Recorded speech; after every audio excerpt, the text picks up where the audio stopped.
রাতের অন্ধকার ভেদ করে একটা চিৎকার ভেসে এলো। অনু হঠাৎ করে উঠে পড়ল বিছানা থেকে। ঘুমটা চলে গিয়েছে। কে এমন করে চিৎকার করলো? সে বারান্দার লাগোয়া দরজাটা খুলে বের হলো। বাইরে খুটখুটে অন্ধকার, কিছু বোঝার উপায় নেই। কাউকে যে জিজ্ঞেস করবে তারও কোনো উপায় নেই। অনু থ মেরে দাঁড়িয়ে রইল বারান্দায়। চিৎকারটা ক্রমশ ক্ষীণ হয়ে এসেছে। এখন শোনা যাচ্ছে চাপা কান্নার শব্দ। কেউ কি মারা গিয়েছে? হয়তো তাই হবে, নইলে এত রাতে কে কাঁদে? ভোর হওয়া পর্যন্ত অনু অপেক্ষা করল। তার স্বামী রাকিব নিশ্চিন্তে ঘুমাচ্ছে। এত বড় চিৎকার সে শোনেনি, কখনো শুনতেও পায় না, কারণ রাতের বেলা ঘুমের ওষুধ খেয়ে ঘুমায় রাকিব। অনু কিচেনে গেল।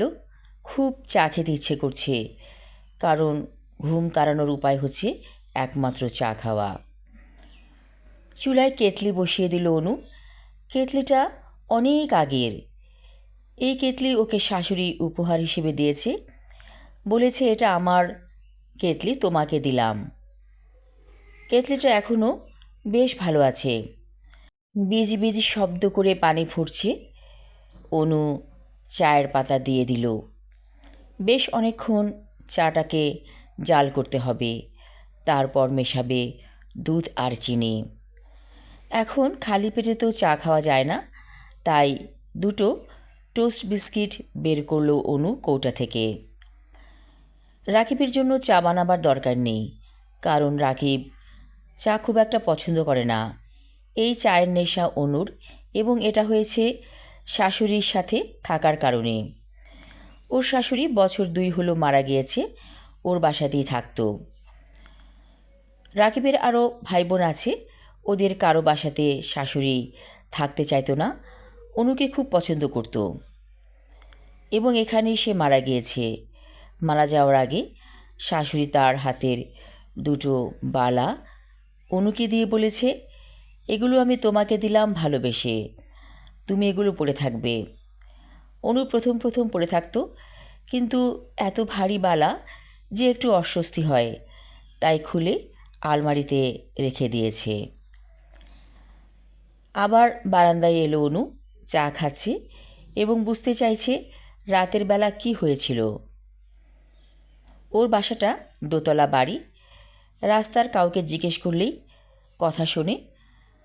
অনু দেখল একটি 12-13 বছরের মেয়ে হেঁটে যাচ্ছে। তাকে ইশারায় ডাক দিল অনু।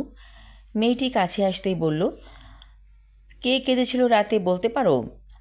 মেয়েটি লজ্জায় লাল হতে হতে বলল, সে হয়েছে আমার মা। বাবা ওনারে মারছে, যার কারণে এমন কইরা কাঁদছে। অনু খুব কষ্ট পেল। নিশ্চয়ই অনেক জোরে মেরেছে, না হলে বউটি এমন চিৎকার করে কাঁদত না। অনু মেয়েটিকে বলল, কী নাম তোমার? মেয়েটি বলল, আমার নাম গোলাপি। আমি বাবা মায়ের একমাত্র মেয়ে। আমি মায়ের আগের ঘরের সন্তান। বাবা আমারে সহ্য করতে পারে না। অনু অবাক হয়ে বলল, তোমার বাবার উচিত তোমাকে ভালোবাসা, কারণ তার তো কোনো সন্তান নেই, সে কেন তোমাকে সহ্য করতে পারে না? গোলাপি মাথা নিচু করে বলল, এর একটা কারণ আছে, সেটা আপনারে কন যাইব না। ঠিক আছে, আমি যাই। এই বলে গোলাপি চলে গেল। অনুর এখন চা খেতে ভালো লাগছে না। চাটাকে তেতো মনে হচ্ছে। পৃথিবীতে মানুষের এত সমস্যা কেন? কয়টা সমস্যার সমাধান মানুষ করতে পারে? এই সমস্যা নিয়ে মানুষ পৃথিবী ছাড়ে। কেন যে মানুষে মানুষে এত বৈষম্য? ভালো লাগে না।